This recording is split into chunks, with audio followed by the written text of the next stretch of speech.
ដំណើរទស្សនកិច្ចសិក្សាទៅកាន់តំបន់ជុំវិញបឹងទន្លេសាបរបស់និស្សិតចំនួនទី24ឆ្នាំទី3ឆមាសទី2ផ្នែកវិស្វកម្មសំណង់ស៊ីវិលនៃសាកលវិទ្យាល័យណតទស្សនកិច្ចសិក្សាថ្ងៃទី20 21 22ខែមីនាឆ្នាំ2025ម៉ោង5ព្រឹកជួបជុំគ្នានៅសាកលវិទ្យាល័យណតសាស្ត្រាចារ្យបុគ្គលិកនិស្សិតខរូបអនុស្សាវរីយ៍ជាមួយនឹងក្រុមការងារទស្សនកិច្ចសិក្សាចេញដំណើរពីភ្នំពេញទៅកាន់ខេត្តកំពង់ឆ្នាំងនិងពោធិ៍សាត់ដើម្បីទស្សនាសំណង់ថ្មីៗទៅតាមដងផ្លូវក្នុងទីរួមខេត្តកំពង់ឆ្នាំងនិងពោធិ៍សាត់ទស្សនាទីសក្ការៈអ្នកតាឃ្លាំងមឿងសិក្សាអំពីហេដ្ឋារចនាសម្ព័ន្ធសំណង់សាសនា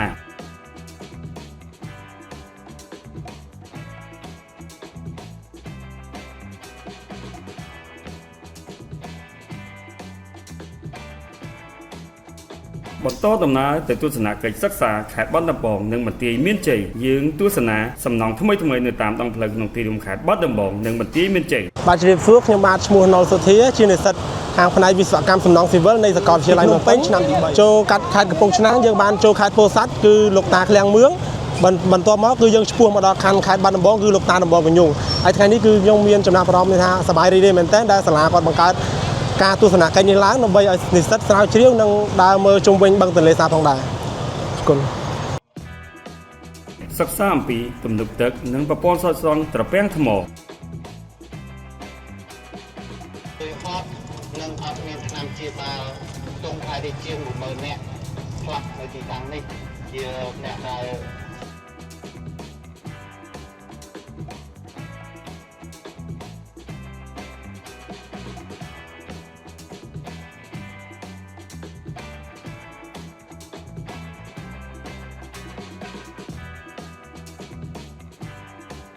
បងលក់នៅនេះបានឆ្នាំនេះគឺអ៊ីគាត់កំពុងតែវិចខ្ចប់ចង្រិតជូនលោកគ្រូហើយ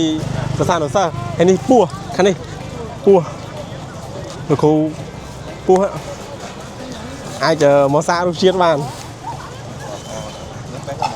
ថ្ងៃទី2ទស្សនកិច្ចសិក្សានៅបារាយណ៍ខាងលិចឧទ្ទិសនាមដោយសាស្ត្រាចារ្យជោគជ័យហួងនិងបណ្ឌិតយិនហួរសិក្សាអំពីប្រព័ន្ធស្រោចស្រង់នៃបារាយណ៍បានមកដល់គឺបារាយណ៍របស់យើងមិនមែនមានតែបារាយណ៍ខាងលិចនេះមួយទេមានបារាយណ៍ខាងក្រៅប៉ុន្តែគូសទៅហើយមុនហ្នឹងមានបារាយណ៍នៅលួសមានច្រើនទៀតអញ្ចឹងដូនតារបស់យើងលោកបកាយទឹកអញ្ចឹងការគ្រប់គ្រងទឹកនេះធ្វើឲ្យយើងមានការរីកចម្រើនដោយសារវិស័យកសិកម្មយើងគឺដើរតាមបរិមាណទឹកដែលយើងប្រើប្រាស់គឺនៅស្ងៀមតែម្ដងអញ្ចឹងធ្វើម៉េចឲ្យវាអត់មាន movement ខាងក្រោមហ្នឹងអញ្ចឹងគេយកអីមកប្រើយកម៉ាស់ស៊ីវច្រើនមែនតើហើយនឹងកម្លាំងពលកម្មដើម្បីយើងមានបទពិសោធន៍បែបអញ្ចឹងតើតែយើងកន្លងមករាប់សតវត្សយើងបានធ្វើកិច្ចការហ្នឹងតាំងពីសម័យហ្វូណនមករហូតមកដល់សម័យអង្គរវត្តរបស់យើងអញ្ចឹងប្រាសាទអង្គរវត្តរបស់យើង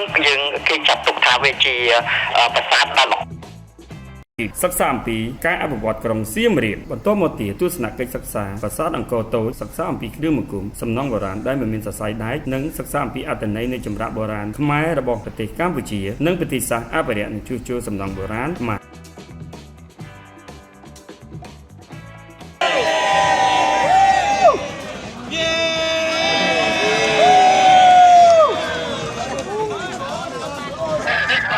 ដោយមូលហេតុមិញគាត់បានមកសុំខ្ញុំថតរូបអាវខ្ញុំខាងខ្ញុំពីក្រោយមិញគឺដោយមានពាក់ព័ន្ធជាមួយនឹងរូបប្រាសាទដែលយើងបានតាំងនៅលើ logo អាវរបស់យើងហើយខ្ញុំក៏បានសុំគាត់ថតរូបជាមួយគ្នាដោយសារមើលទៅគាត់ស្រឡាញ់នឹងសិស្សរបស់យើងដែលមកស្រុកគ្នាស្អាតមែនទែនហើយក្នុងនេះគាត់សួរថាខាងបនយើងមកនេះខាងសិក្សាខាងអីដល់ពេលខ្ញុំបានប្រាប់គាត់ថាយើងសិក្សាខាង Civil Engineeringជំរាបសួរពុកម៉ែបងប្អូនថ្ងៃនេះខ្ញុំមានកិត្តិយសជាទីក្រៃលែងដែលខាងបងជានិស្សិត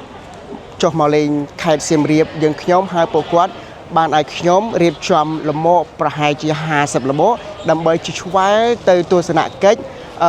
នៅទីក្រុងអង្គរដែលជាទឹកដីអច្ឆរិយៈនៃប្រទេសកម្ពុជាម៉ោង3រសៀលសកម្មភាពជួយសហគមន៍និងទេសចរបងប្អូននិស្សិតសាស្ត្រាចារ្យដឹកនាំជីរ៉ាម៉ូជីកាត់ក្រុងសៀមរាបនិងមួយជុំវងតូច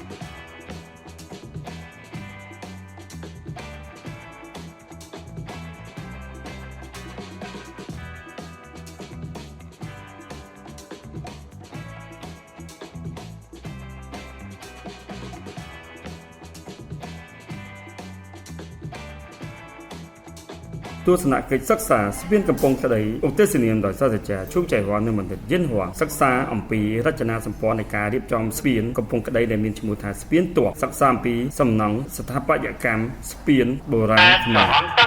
ច្រំទឹក